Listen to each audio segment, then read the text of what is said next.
नमस्कार साथियों। तो भाई कैसे हो आप सभी लोग।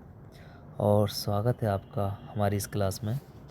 और जो ये क्लास होने वाली आपने थंबनेल देख लिया होगा, जो RWA की जो पेड मॉक टेस्ट है, जो मिनी मॉक आए हैं उनके, इसका सॉल्यूशन नंबर 1 है ये, पहला मॉक। और जो पहला मॉक है इनका 15 जनवरी को आया था। ठीक है साथियों। तो भाई बिना हम टाइम को गवाए शुरुआत करते हैं अपनी क्लास की। ठीक है। तो सबसे पहले हम आपको मोटिवेशन दे देते हैं थोड़ा सा, और समझाते हैं थोड़ा सा आपको पढ़ाई कैसे करनी चाहिए। आपकी मैं कुछ सेकंड्स लूँगा। देखिए क्या लिखा है इसमें। इसमें लिखा है, मैं तेरे नसीब की बारिश नहीं। इसे की कर लेना। मैं तेरे नसीब की बारिश नहीं, जो तुझ पे बरस जाऊं। तुझे तकदीर बदलनी होगी UPSI को पाने के लिए, या मुझे पाने के लिए। ठीक है।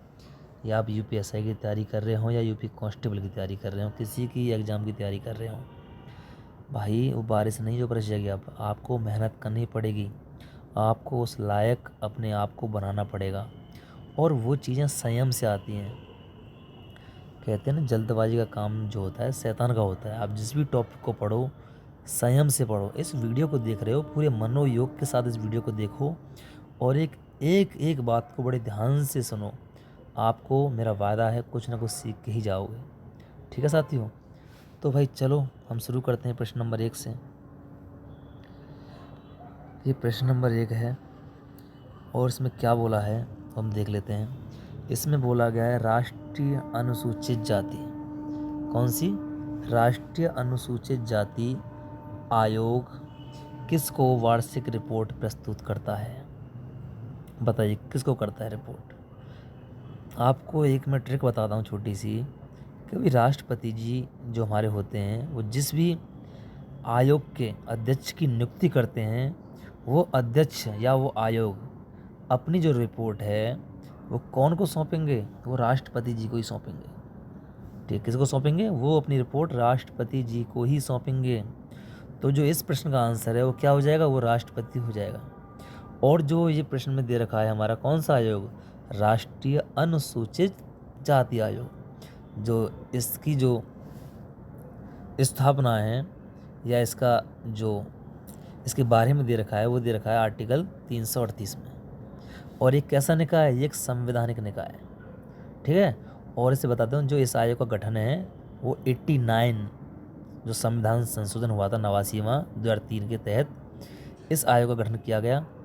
और 2004 में इस आयोग को एक अलग आयोग बना दिया गया। ठीक है। और जो वर्तमान में जो इसके अध्यक्ष हैं वो हैं श्री किशोर मकवाना। ठीक है साथियों। इतनी बात समझ में आई आपको? इतनी सारी चीज़ें समझ में आई। इसी प्रकार से आप चीज़ों को पढ़ते चलिए। ठीक है। अब चलते हैं प्रश्न नंबर 2 की ओर। प्रश्न नंबर 2 में क्या बोला है आपसे? प्रश्न नंबर 2 में बोला है 15 अगस्त 1947। क्या जी? 15 अगस्त 1947 को और भारतीय राष्ट्रीय कांग्रेस के अध्यक्ष कौन थे? ये आज़ादी के समय की बात हो रही है भाई साहब, 15 अगस्त 1947 को। इस समय आपको बता देता हूँ, जो भारतीय राष्ट्रीय कांग्रेस थी उसके अध्यक्ष कौन थे? वो JB कृपलानी। JB कृपलानी थे। ठीक है। और अब कांग्रेस की बात आ गई इसमें। किसकी बात आ गई? कांग्रेस की। ठीक है ना। अब आपसे पूछ सकता है भाई, आपसे एक बात भी तो पूछ सकता है। ये तो हो गई हमारे किसके समय? आज़ादी के समय। और मैं आपसे पूछूं कि सबसे लंबे समय तक कौन रहा था इसमें? सबसे लंबे समय तक इसके अध्यक्ष कौन रहे थे? वो रहे थे अबुल कलाम आज़ाद। कौन रहे थे? अबुल कलाम आज़ाद। और इसकी स्थापना कब हुई थी? जो ये राष्ट्रीय कांग्रेस है, 1885 में सबको पता होगा, AO हिम द्वारा की गई थी। ठीक है। और इसकी पहली महिला जो इसकी अध्यक्ष थी वो कौन थी? वो आपको पता होगा, एनी बेसेंट थी। कौन सा था वो? 1917 का था, कलकत्ता में। पहली भारतीय महिला कौन थी? ये भी आपको पता होगा। कौन थी वो? वो थी सरोजनी नायडू। वो कौन सा अधिवेशन था? 1925 का कानपुर अधिवेशन। और गांधी जी जो राष्ट्रीय कांग्रेस के अध्यक्ष हैं वो खाली एक बार रहे हैं। ये भी आपको मालूम होना चाहिए। वो खाली एक बार रहे हैं। कब रहे हैं? बेलगाम अधिवेशन में। ये कब हुआ था? 1924 में हुआ था। ठीक है। और जो मैंने बताया था अभी, और जब भारत छोड़ो आंदोलन हो रहा था हमारे देश में, उस समय मौलाना अबुल कलाम आज़ाद 1940 से लेकर 1946 तक, ये सबसे युवा भी हैं, सबसे युवा अध्यक्ष पूछे आपसे तो भी मौलाना अबुल कलाम आज़ाद हैं। और भारत छोड़ो आंदोलन के समय भी यही थे। 35 वर्ष की आयु में भाई साहब बन गए थे, ठीक है। और सर्वाधिक समय तक सेवारत अध्यक्ष कौन थी इनकी? सोनिया गांधी जी थी, ठीक है। 1998 से लेकर 2017 तक और 2019 से लेकर 2022 तक। और वर्तमान में कौन है? वर्तमान में इसके मल्लिकार्जुन खड़गे, तो आपको मालूम होगा अगर न्यूज़ वगैरह आप देखते होंगे, ठीक है। प्रश्न नंबर 2 का हमने आपको अच्छे से विस्तार बता दिया है। अब चलते हैं प्रश्न नंबर 3 की ओर। प्रश्न नंबर 3 में क्या बोला है? प्रश्न नंबर 3 में एक बार देख लेते हैं। प्रश्न नंबर 3 में बोला है, जनगणना 2011 के अनुसार उत्तर प्रदेश की कुल जनसंख्या में महिलाओं का प्रतिशत कितना था? अब ये उत्तर प्रदेश की बात हो रही है भाई साहब। किसकी बात हो रही है? उत्तर प्रदेश की बात हो रही है। पहले इस सवाल का आंसर हम दे देते हैं। इस सवाल का आंसर हो जाएगा 47.71%, ठीक है। अब इसमें जनगणना की बात हो रही है, यूपी की बात हो रही है, तो मुझे ये बताओ, जब 2011 की जनगणना हुई थी तब जो यूपी की जो कुल जनसंख्या थी वो कितनी थी? क्या मालूम है आपको? कमेंट करना भाई। और जो भी ये वीडियो देख रहे हैं भाई, जो भी इस मौके को लगा रहे हैं, यहाँ तक पहुँचे इस वीडियो में, उनको बता दूँ मैं, जो भी आपका स्कोर है वो स्कोर एक बार कमेंट करना आखिरी में कि भाई 40 में से आपको कितने प्रश्न आपको आ रहे थे, 40 में से, ठीक है। ये मुझे ज़रूर बताना भाई। अभी चल रहा है आपका तीसरा क्वेश्चन। अभी 40 में से मुझे लास्ट में जाके अपना स्कोर ज़रूर कमेंट करना है इस वीडियो के अंत में जाके, अगर आप देख रहे हो तो, ठीक है। तो भाई 2011 में हमारी यूपी की जनसंख्या कितनी थी? 19.98 करोड़। और आपको एक चौंकाने वाला फैक्ट बता दूं, ये इतनी जनसंख्या है कि अगर यूपी एक अलग क्या होता, देश होता, अगर हमारा यूपी अलग से कोई देश होता, या आज की डेट में भी अगर यूपी अलग से देश बन जाए, तो वो विश्व का 5वां सबसे बड़ा देश हो जाएगा। कितना? 5वें स्थान का सबसे बड़ा देश हो जाएगा साथियों, ठीक है। अभी कौन सा देश है सबसे ज़्यादा? और 5वें में उसका स्थान तो कैसे आएगा? अभी कौन है? चाइना है। चाइना के बाद इंडिया आ जाएगा, इंडिया के बाद यूएसए, यूएसए के बाद इंडोनेशिया, और इंडोनेशिया के बाद यूपी का स्थान आ जाएगा आज की डेट में। अगर आज की डेट में हम इंडिया को, यूपी को अगर एक देश मान लें, तो आज के देश में हमारा 5वें स्थान पर है भाई साहब। इतनी पॉपुलेशन है हमारी यूपी की, ठीक है ना। और उस देश में आप एक परीक्षा की तैयारी कर रहे हो, ये मत समझो कि राज्य स्तर की है, जो मान लो ये केंद्र स्तर की परीक्षा है जो आप तैयारी कर रहे हो, ठीक है ना। अब इसको बताता हूँ तुम्हें, थोड़ा कुछ एक्स्ट्रा फैक्ट बता देता हूँ। जो इसका जनसंख्या घनत्व बता देता हूँ आपको, 829 भाई साहब, 829। ये क्या होता है? 1 वर्ग किलोमीटर के अंदर इतने लोग रहते हैं हमारे यहाँ पे, 829 लोग।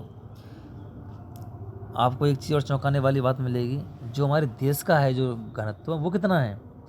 वो है हमारा 382। और ये कितना है? ये है भैया हमारा 829। कितना ज़्यादा है बताओ राष्ट्रीय से हमारा? तो यहाँ भीड़ तो है। घनत्व का मतलब होता है डेंसिटी, कितने लोग ज़्यादा रह रहे हैं एक जगह पे, उसे बोलते हैं घनत्व हम। और लिंगानुपात कितना है हमारे यहाँ? लिंगानुपात भैया, लिंगानुपात में हमारी हालत बहुत ख़राब है। कितनी है? 912 भाई साहब। कितनी है? 912। 912 का मतलब क्या है? 1000 मेल हैं, तो उसमें से फीमेल कितनी है? 912।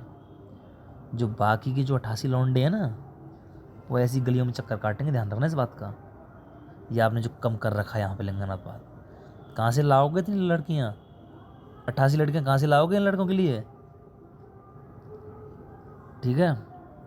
अब ये आपने यूपी की बात कर ली। अब मैं पूछूं राष्ट्रीय लिंगानुपात कितना है? जो देश का लिंगानुपात है वो भी भैया, वो भी, उसकी भी हालत ख़राब है, 943। यहाँ भी लौंडे हैं कुछ संकट में। अब कितने संकट में? 57। इनकी शादी कैसे करवाओगे भाई तुम? बड़ी दिक्कत में है भाई देश। अब सबसे ज़्यादा तो पता है केरल में है वो। साक्षरता कितनी है भाई साहब यूपी की? यूपी की साक्षरता की भी स्थिति खराब है भाई साहब। साक्षरता आपको बता दूं 67.7% है ओनली। उसमें मेल की तो हमारी कितनी है 74.04। ध्यान से सुनना भाई पूरी वीडियो, आपको मज़ा आने वाला है पूरी वीडियो में बहुत अच्छे से। बस आप सुनते रहो, चीज़ों को याद करते रहो जोड़ के, बिल्कुल एक एक चीज़ को जोड़ के याद करोगे तो जल्दी याद हो जाएंगी। ठीक है। 67.7 किसका है? पूरे यूपी का है, ऑल ओवर का साक्षरता। 74.04 किसका है? ये भाई साहब मेल का है। तो फीमेल का कितना होगा बताइए, कितना होगा फीमेल का?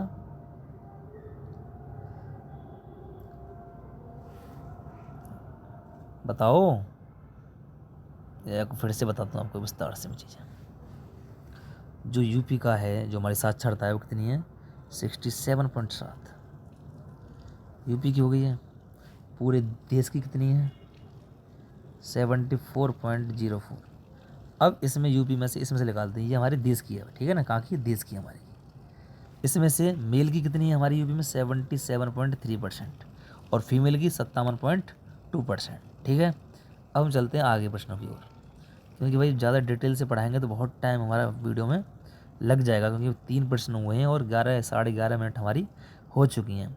तो प्रश्न नंबर 4 पे चलते हैं, थोड़ा हम जल्दी करेंगे। बाकी पढ़ने का तरीका ये आपको बता दूं, जिस टॉपिक से क्वेश्चन आए उस टॉपिक को आप पूरा पढ़ डालो उसी टाइम, और वो जैसे आप मॉक लगाते रहोगे वो टॉपिक का क्वेश्चन आता रहेगा और उस टॉपिक को आप पूरा पढ़ते रहोगे। तो क्या होगा एंड द एंड ये होगा कि आपका टॉपिक बहुत ही मजबूत हो जाएगा भाई साहब, और ऐसा मजबूत हो जाएगा कि आप चाह के भी उस सवाल को गलत नहीं कर पाओगे। ठीक है। तो चलते हैं प्रश्न नंबर 4 की ओर, देखते हैं इसमें क्या लिखा हुआ है। प्रश्न नंबर 4 में, प्रश्न नंबर 4 में लिखा है आपका क्या? किस मामले में उच्चतम न्यायालय ने न्यूनतम मजदूरी न देने को जबरन मजदूरी माना है?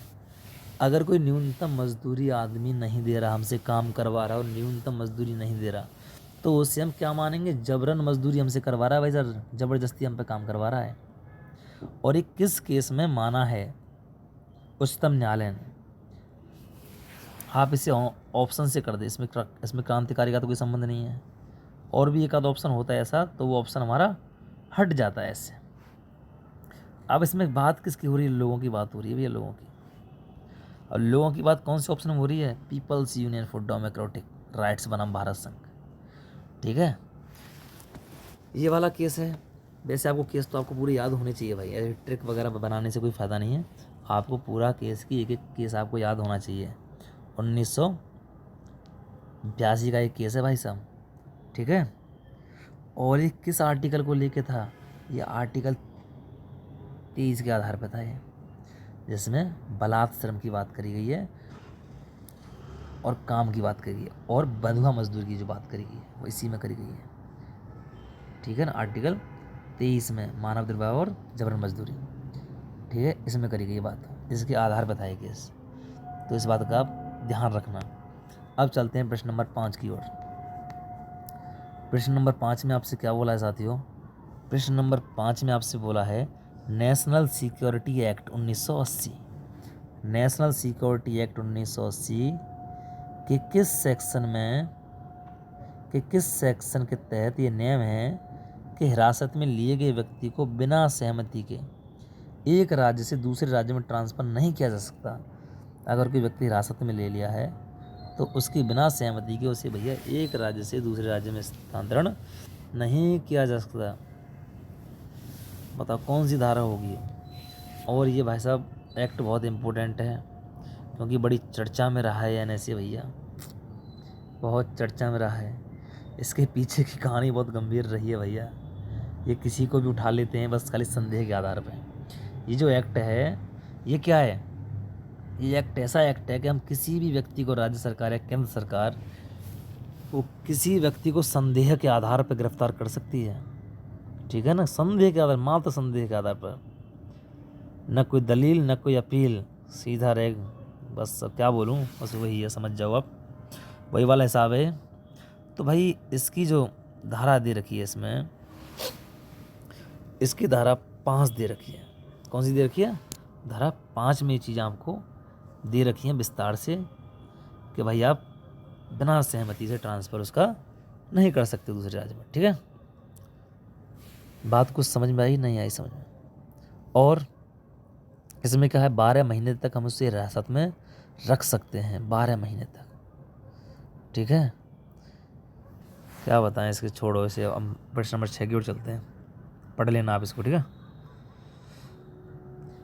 अब प्रश्न नंबर 6 पे क्या है, 1952 में विकसित निष्क्रिय पोलियो वैक्सीन कौन सी है।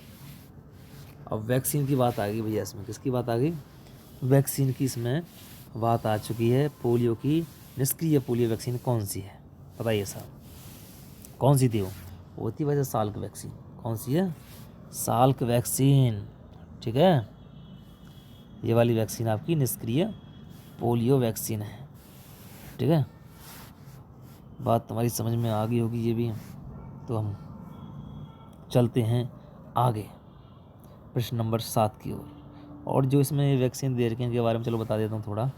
जो ये HDCV वैक्सीन है ये किसकी है, रेबीज की है। और जो ये दे रखी है TAV वैक्सीन, ये तुम्हारी टाइफाइड की वैक्सीन है। और वैक्सीन का मतलब बताओ कैसे काम करती है वैक्सीन हमारी बॉडी में, आपको बता देता हूँ थोड़ा सा। वैक्सीन हमारी बॉडी में, अब इसका मतलब क्या है, जो निष्क्रिय दे रखा है इसका मतलब है हमारे अंदर बॉडी में उसी तरीके का बैक्टीरिया वायरस डाला जाता है जिस तरीके की बीमारी होती है, पर वो निष्क्रिय फॉर्म में बहुत ही वीक डाला जाता है। और हमारी इम्यूनिटी जो होती है उसको पहचानने की मेमोरी बन जाती है हमारी बॉडी में कि भाई ये वायरस आया है, हम इसे ऐसे मारेंगे, इस तरीके का वायरस है। और हम वीक इसलिए डालते हैं क्योंकि हमारी बॉडी पर इफेक्ट न करें, उसे बिल्कुल डीएक्टिवेट करके उसे हमारी इम्यूनिटी मार देती है और पहचान लेती है कि भाई ऐसा, तो हमारी इम्यूनिटी अच्छी हो जाती है उससे। यही टीकाकरण होता था पहले। जो टीकाकरण था वो एडवर्ड जेनर ने किया था, उसका सबसे पहला आविष्कार। तो यही अपनाई गई थी पद्धति क्या भाई, अपनी इम्यूनिटी को सुधारने के लिए हम डालते थे कि भाई ऐसा कोई वायरस आएगा और ऐसा मतलब प्रैक्टिस होगी, ऐसा वायरस डालो आदमी के अंदर जिससे उसकी प्रैक्टिस हो जाए सेम टू सेम, उसे डीएक्टिवेट करके। ठीक है, अब प्रश्न नंबर 7 देख लेते हैं। 7 में क्या बोला है, 7 सवाल। यार ये सवाल पता नहीं कहाँ से उठा कर डाल दिया, ये सवाल मुझे लगा थोड़ा यार। अब वैसे ये सवाल आया है, ऐसी बात नहीं है, बाइनरी के ऊपर सवाल कभी कभी सामान्य ज्ञान में आ जाते हैं। शायद एक शिफ्ट में है UPSI के 2021 वाली में, आप देखोगे तो आपको मिल जाएगा। दशमलव संख्या 7 का, ये आपको दे रखी है दशमलव संख्या 7 का बाइनरी समकक्ष है क्या। जो हमारी बाइनरी होती है ना वो 0 और 1 की फॉर्म में होती है। और जो आप कंप्यूटर यूज कर रहे हो, जो हम फ़ोन यूज कर रहे हैं, जितने भी सॉफ्टवेयर हैं इसके अंदर, वो सब इस बाइनरी सिस्टम पे काम कर रहे हैं। जितनी प्रोग्रामिंग हो रही है सब इस बाइनरी पे हो रही है। ठीक है, तो बाइनरी सिस्टम है ये आपके लिए बहुत ही महत्वपूर्ण है। अब दशमलव को हमें किस में करना है चेंज, बाइनरी में। अब कैसे चेंज करोगे भैया, और आपको बताऊँ दशमलव का जो आधार होता है वो क्या होता है, दशमलव का आधार होता है 10, बाइनरी का आधार होता है 2 हमारा। ठीक है, अब क्या करेंगे हम, आधार इसका 2 है, 7 का पूछा है इसमें, किसका पूछा है, 7 का इसमें हमसे पूछा है, 7 का इसने पूछा है। तो क्या करेंगे हम, 7 में पहले 2 का भाग देंगे, 2 तिया 6, तो यहाँ कितना बचेगा हमारा, 1 बचेगा यहाँ। फिर 3 में हम देंगे 2 का भाग, 2 एकम 2, एक बार भाग गया, कितना बचा हमारा, फिर से हमारा 1 बचा, 2 बार आ गया हमारा 1, कितनी बार आ गया, 2 बार हमारा 1 आ गया। अब 1 यहाँ हमारा पहले से बचा था, 1 1 1 1 1 1, ऑप्शन 3 बार 1 कहाँ पे आ रहा है, 3 बार 1 हमारा इस वाले ऑप्शन में आ रहा है। तो ऐसे से सॉल्व करते हैं। ठीक है, एक तो भाग शेष वाले 1 आता जाएगा और अंत में हमारा एक बारी भाग हो और अंत में 1 शेष वाला है, वहाँ पे हम रोक देते हैं। तो हमारा ये सवाल हो जाएगा, इसका आंसर हो जाएगा C ऑप्शन। ठीक है, अब चलते हैं प्रश्न नंबर 8 की ओर। प्रश्न नंबर 8 में क्या बोला है आपसे, प्रश्न नंबर 8 में आपसे बोला है आचार संहिता पहली बार केरल में किस वर्ष विधानसभा चुनाव से पहले लागू की गई। अब ये सवाल आज के मौके में भी था, जो 18 फरवरी का जो जनवरी का जो मौका है 2026 वाला, उस मौके में था या नहीं था सवाल, सबसे पहले किस उसमें था किस राज्य में लागू हुई, और इसमें पूछ लिया कि केरल में कब लागू हुई। बात वही घुमा फिरा के आगे ना आगे। अब ये फ़ायदा होता है भैया RW से पढ़ने का, ठीक है ना, यहाँ से नंबर बनते हैं ऐसे बच्चों के। तो कौन सा था भैया ये, 1960 में हुई थी सबसे पहले आचार संहिता की इस्तेमाल। कहाँ पे हुआ था, केरल में, 1960 में। ठीक है साथियों, अब हम चलते हैं प्रश्न नंबर 9 की ओर। 9 में क्या बोला है वो देख लेते हैं। 9 में आपसे बोला है साथियों, निर्यात उत्पादन के लिए रियायती शुल्क दर पर पूंजीगत वस्तुओं के आयात के लिए, किसके लिए, आयात के लिए निम्नलिखित में से कौन सी योजना निर्माताओं को सुविधा प्रदान करती है। अब कौन सी योजना है जो कौन होते हैं, हमारे मैन्युफैक्चरर, जो निर्माता होते हैं, उनको क्या क्या करती है, सुविधा प्रदान करती है। कौन सी योजना हमारी गवर्नमेंट की, बताऊँ आपको कौन सी है, हमारी ये वाली योजना है, export oriented capital goods scheme, निर्यातोन्मुख पूंजीगत वस्तु योजना। इसमें हम छूट देते हैं अपने किसको, जो हमारे कौन होते हैं, जो निर्माता होते हैं, उनको हम छूट देते हैं, इसमें सुविधा देते हैं कि उनका आयात और निर्यात अच्छे से हो सके। ठीक है साथियों, अब चलते हैं प्रश्न नंबर 10 की ओर। प्रश्न नंबर 10 की ओर, 10 में देखते हैं क्या दिया गया है। ये प्रश्न भी था क्या आज, था शायद आज, था भैया था, मुझे लग रहा है था ये प्रश्न। प्रश्न नंबर 10 में क्या बोला है, यूपी में पंचायती राज सदस्यों, प्रधान और प्रधानों के चुनाव नियम किस वर्ष स्थापित किए गए। मतलब अब जो गांव में जो प्रधान होते हैं, हमारे गांव में और आपके गांव में प्रधान हो गए, उप प्रधान हो गए, और जो सदस्यों के इलेक्शन होते हैं गांव में, वो यूपी में कब से स्टार्टिंग हुए थे, पता है कुछ आपको इस बारे में? क्या बस खाली प्रधान जी को वोट देते थे वो? अरे ये तो उनका इतिहास तो जान लेते थोड़ा, कब से पहले प्रधान जी कब बने थे हमारे गाँव में। कुछ मालूम है इस बात का? नहीं मालूम इस बात का। अगर मालूम होता तो तुम इस सवाल को सही कर देते भाई साहब। आपको बता दूं, ये बने थे 1994 में पहले प्रधान आपके घर के, गाँव के, घर के नहीं गाँव के। ठीक है, अब ये कैसे भैया लागू हुआ, क्या हुआ, क्या इसके पीछे की कहानी है, थोड़ा हम जान लेते हैं। आपको पता है कि भाई जो 73वां संविधान संशोधन हुआ था, उसके तहत पंचायती राज व्यवस्था भारत में लागू कर दी गई थी। और जो त्रिस्तरीय पंचायती राज व्यवस्था है, इसका जो विचार रखा था सबसे पहले, वो बलवंत राय मेहता समिति ने रखा था।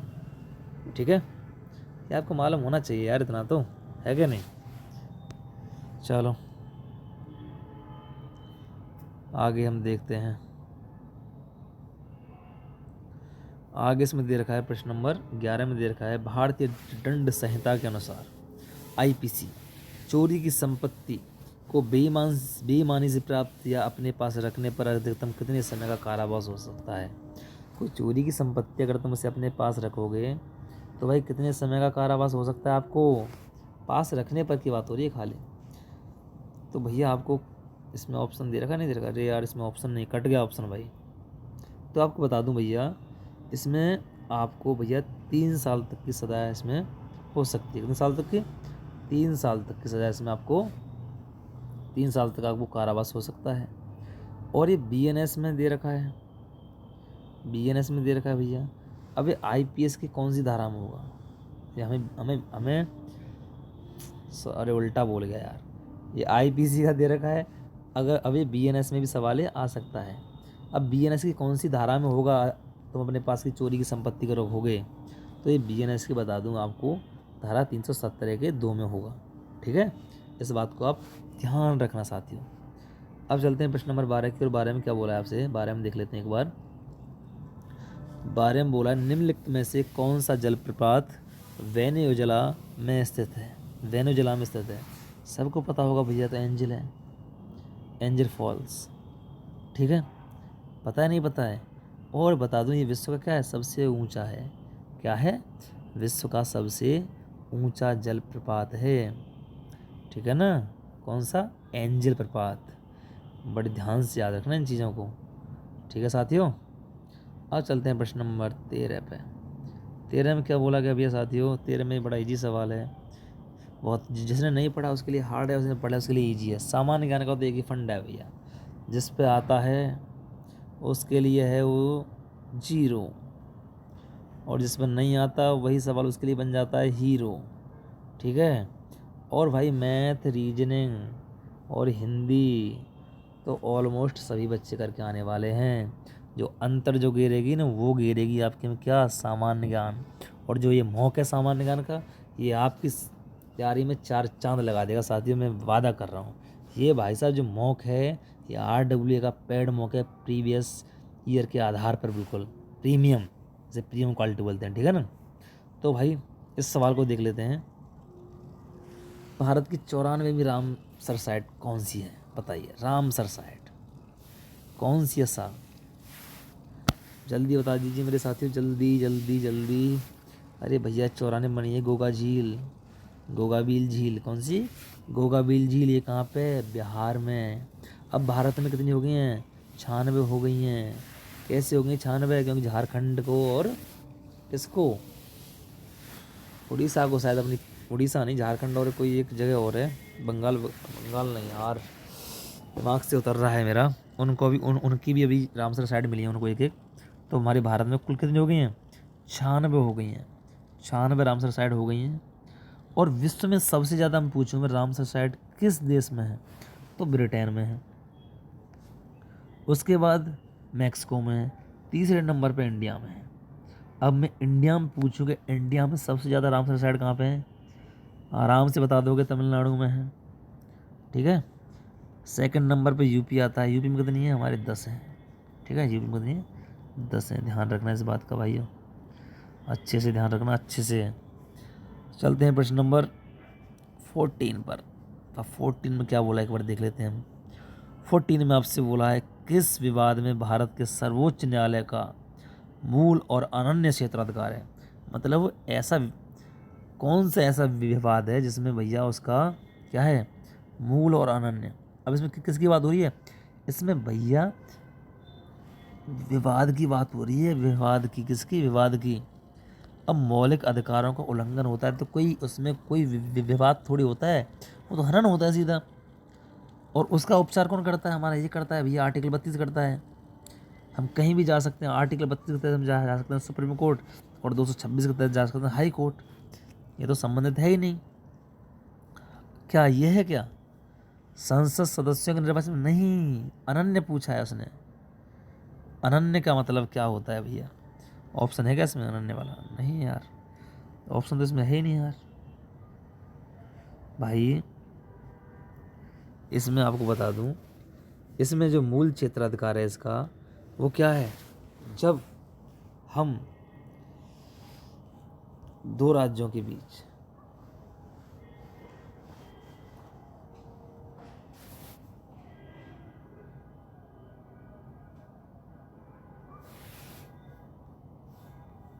और किसके बीच, भारत सरकार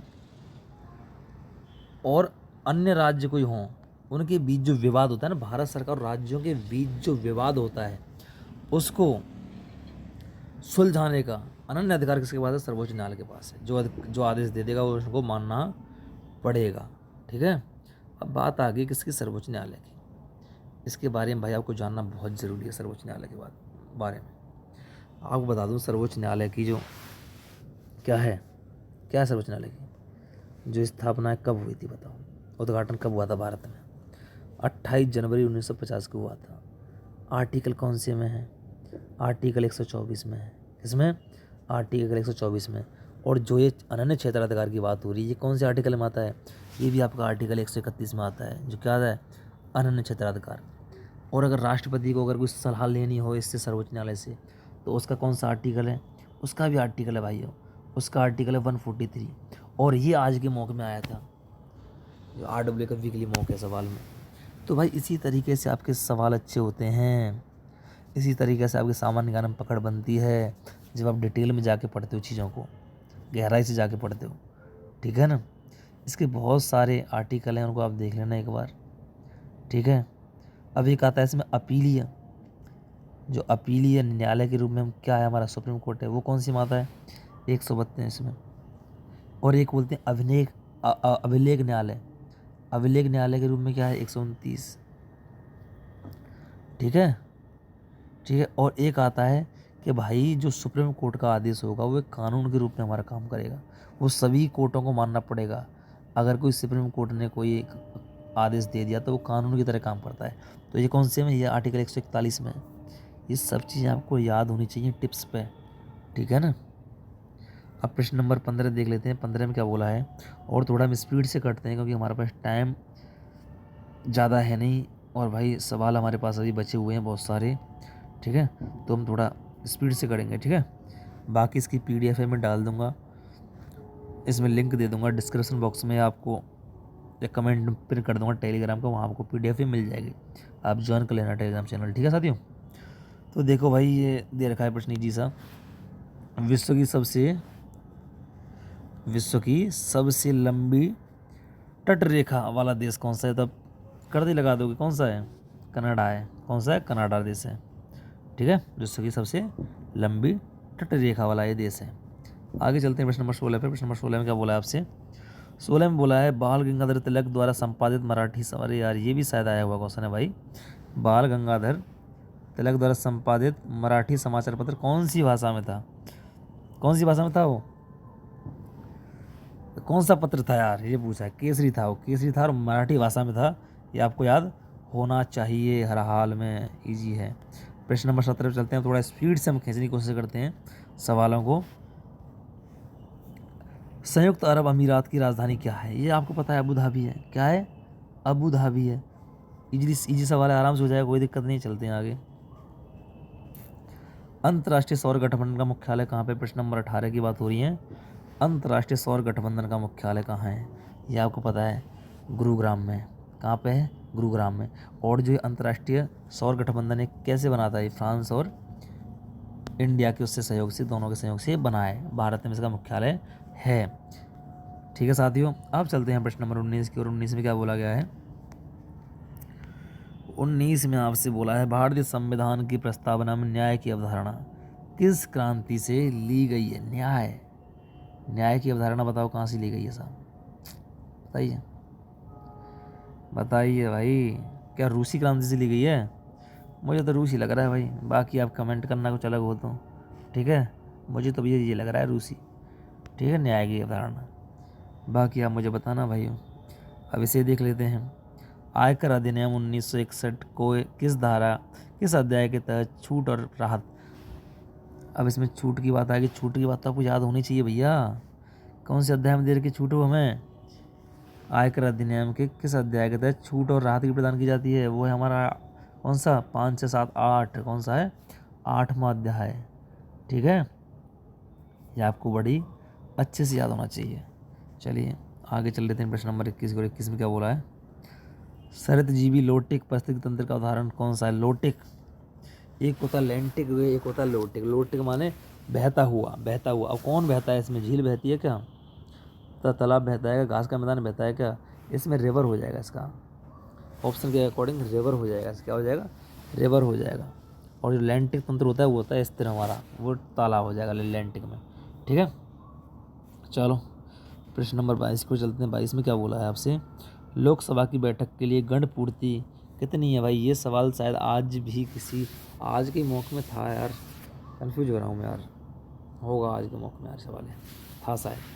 1/10 भाग होता है, और राज्यसभा में भी 1/10 होता है, दोनों में गण पूर्ति जो कॉरम है वो 1/10 ही होता है भागों का, ठीक है। प्रश्न नंबर 23 देख लेते हैं। 23 में क्या बोला है, और आर्टिकल कौन से में था वो गण पूर्ति कॉरम, वो 100 के 3 में था, ठीक है, ध्यान रखना इस बात का भी। कर दिया। प्रश्न नंबर 23 देखते हैं। 23 में क्या बोला है, 23 में आपसे बोला है 1987 में सतत विकास की अवधारणा किस प्रतिवेदन से प्रारंभ हुई, बताइए किस प्रतिवेदन से प्रारंभ हुई थी। प्रश्न नंबर 23 है इसका, 23 है भैया, बताइए। अरे किससे होगी भैया प्रारंभ, भैया तो बताइए, ऑप्शन से बता दोगे यार। किसकी, सतत विकास। सतत विकास कब किसके लिए करना चाहते हैं हम, किसके लिए, फ्यूचर के लिए करना चाहते हैं, तो क्या हो जाएगा, क्या हो जाएगा, our common future, our common future हो जाएगा इसका आंसर, आवर कॉमन फ्यूचर, ठीक है।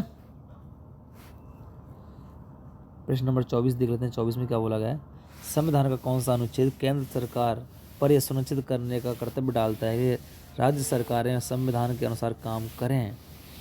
भैया राज्य सरकारें संविधान के अनुसार काम करें। ये कौन सा आर्टिकल ये हमारा बताता है, कर्तव्य डालता है? बताओ कौन सा बताता है?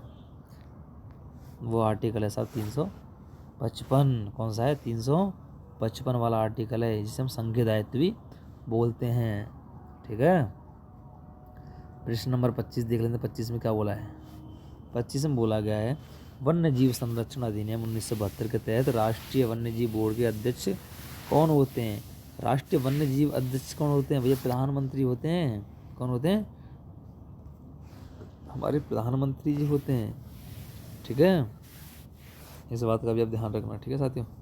प्रश्न नंबर 26 में क्या बोला है? सूचना का अधिकार अधिनियम 2005 द्वारा किस कानून को निरस्त कर दिया गया?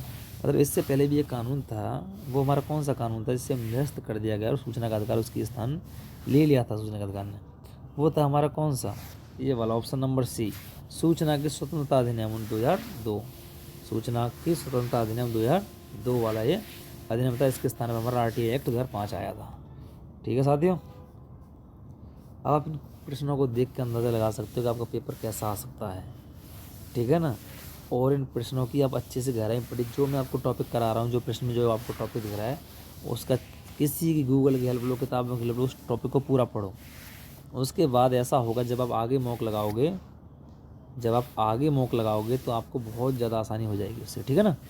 आपके नंबर अच्छे आएंगे। आप फिर बोलते हो कमेंट में कि भैया आपने तो मॉक रीअटेम्प्ट किया है, ये किया है, वो किया है, फलाना किया। अरे मेहनत करो यार, तुम्हारे नंबर आएंगे, अच्छे नंबर आएंगे भाई। ठीक है ना। प्रश्न नंबर 27 देखिए। 27 में क्या बोला गया है? BNSS की धारा 107 के तहत कारण बताओ नोटिस का उत्तर न देने पर क्या होगा? यार सिंपल चीज़ है। अब बच्चे इसमें घबरा है। कारण बताओ नोटिस का उत्तर न दोगे तो क्या हो जाएगा? कुर्की का एक तरफा आदेश पारित किया जा सकता है। वैसा ध्यान रखना इस बात का। या कारण बताओ नोटिस अगर दिया है तो उसका क्या करना पड़ेगा? उत्तर आपको देना पड़ेगा, वरना क्या हो जाएगा? कुर्की का एक तरफा नोटिस दायर आपके नाम पे हो जाएगा। ध्यान रखना इस बात को। 27 में हो गया सवाल आपका। अब चलते हैं इसमें 28वें सवाल में। 28 में क्या बोला है? किस अधिनियम के द्वारा कलकत्ता में सुप्रीम कोर्ट की स्थापना की गई? ये तो आपको पता होगा। रेगुलेटिंग एक्ट 1773 में की गई थी। किसकी? कलकत्ता में सुप्रीम कोर्ट की स्थापना। ठीक है, चलो आगे चलते हैं। कौन सा था सवाल यार? हाँ 30वां था सवाल। 30वां हमारा, 30वां नहीं 28वां था। 28वां था। अब चलते हैं 29वें सवाल में। 29वें में क्या बोला है आपसे? किसी राज्य के महाधिवक्ता किसके प्रसाद पर्यंत अपना पद धारण करते हैं? राज्य की बात हो रही है। राज्य में कौन होता है? मैं राज्यपाल होता है भैया। ठीक है, कौन होता है? राज्यपाल। तो राज्यपाल इसका आंसर हो जाएगा। और किस में आता है? महाधिवक्ता। या आर्टिकल 165 में आता है। और जो महाधिवक्ता के कार्य होते हैं वो 165 के 2 में आते हैं। ठीक है, कर लोगे आराम से। प्रश्न नंबर 31 देखते हैं। किस पंचवर्षीय योजना का मुख्य उद्देश्य गरीबी हटाओ रखा गया? 5 उंगलियों को समान कर दो, किस योजना में कहा गया था? और न 5 उंगली कभी समान हुई आज तक, न कभी होंगी भैया। ठीक है, तो कौन सी हो जाएगी? 5वीं हो जाएगी। कौन सी हो जाएगी? 5वीं पंचवर्षीय योजना ये हो जाएगी। ठीक है ना। इस बात का भाइयों आप ध्यान रखना अच्छे से। अब कब से कब तक थी 5वीं पंचवर्षीय योजना? कब से कब तक थी? 74 से लेके 79 तक, इंदिरा गांधी के टाइम की बात है भैया ये। ठीक है, चलते हैं आगे। प्रश्न नंबर 32 के 32 में क्या बोला है आपसे? निम्नलिखित में से कौन सा रोग कवक के कारण होता है? बताओ कौन सा रोग है जो कवक के कारण हो रहा है? बताओ। अरे सिंपल सी बात है। कवक को क्या बोलते हैं? फंगस बोलते हैं। किसके कारण होता है वो? धातु के कारण होता है। पानी की चीज़ों में ज़्यादा रहोगे, नमी ज़्यादा रहेगी तो क्या हो जाएगा?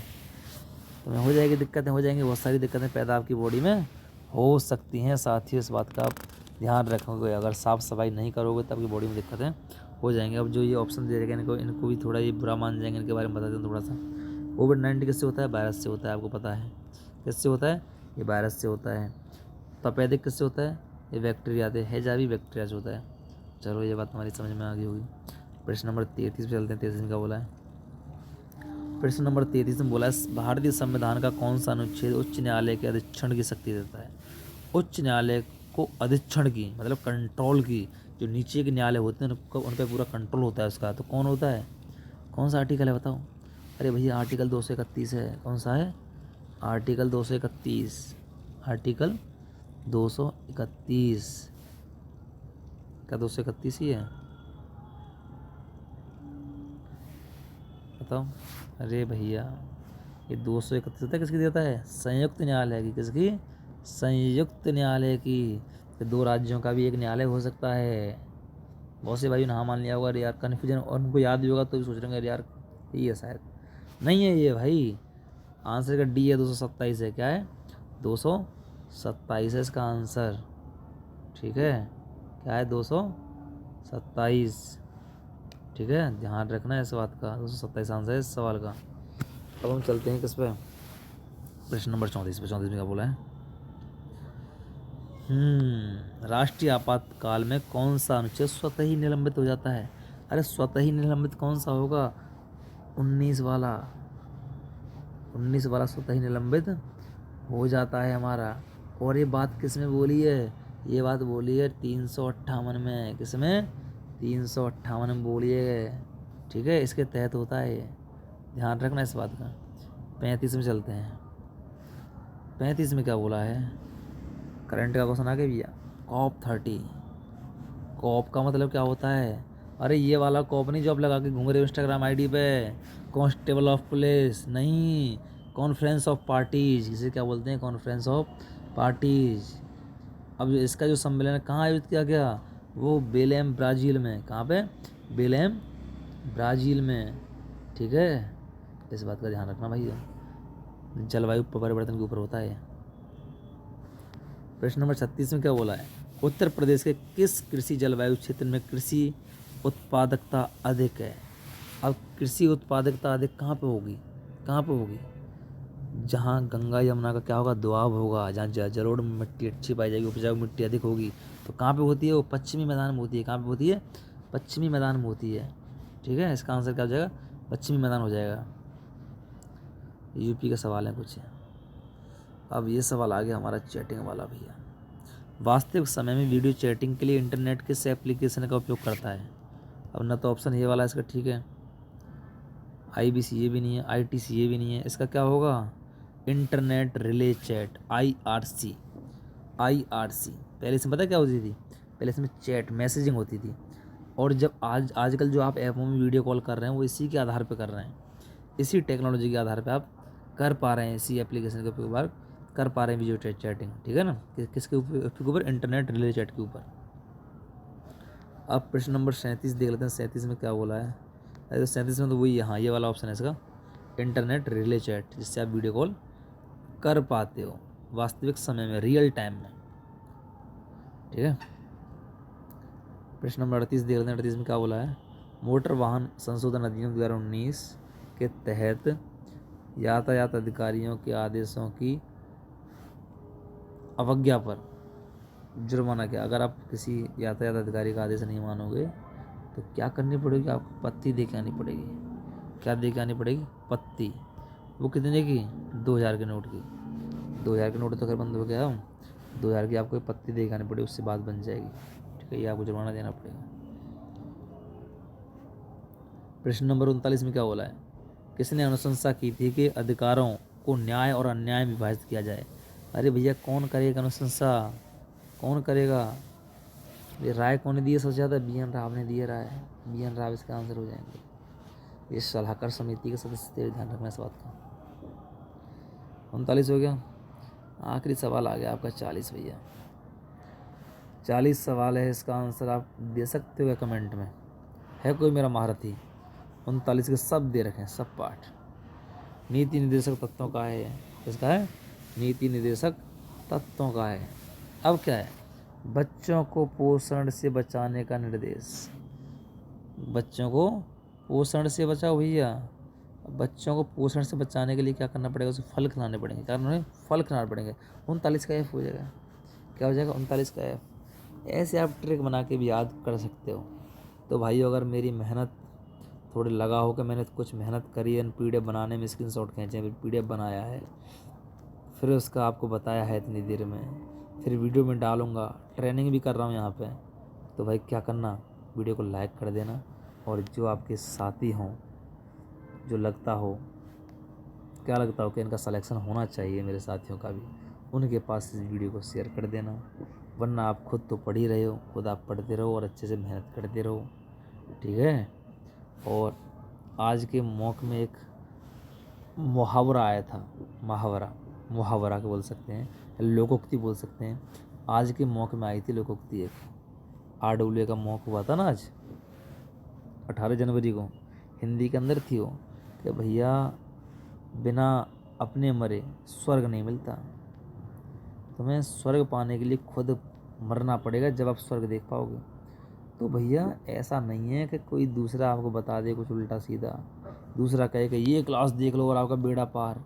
नहीं होगा बेड़ा पार, आपको खुद मेहनत करनी पड़ेगी, खुद संघर्ष करना पड़ेगा, तभी जाके कुछ मिलेगा, ठीक है साथियों। तो अब इस बात का ध्यान रखना। और मेरी जो इस पे चैनल पे मैं स्ट्रेटजी डालता हूँ उससे आप देखते रहा करो, ठीक है।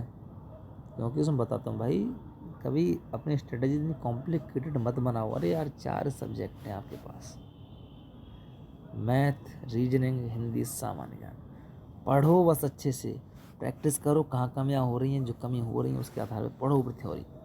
बहुत रिसोर्स हैं यार, आपके हाथ में फ़ोन यार, इतनी सारी इन्फॉर्मेशन, इतने सारे टीचर यूट्यूब, किसी का देख लो यार, टॉपिक नहीं आ रहा समझ में, लगाओ, पढ़ो, उसे मेहनत करो, ठीक है ना।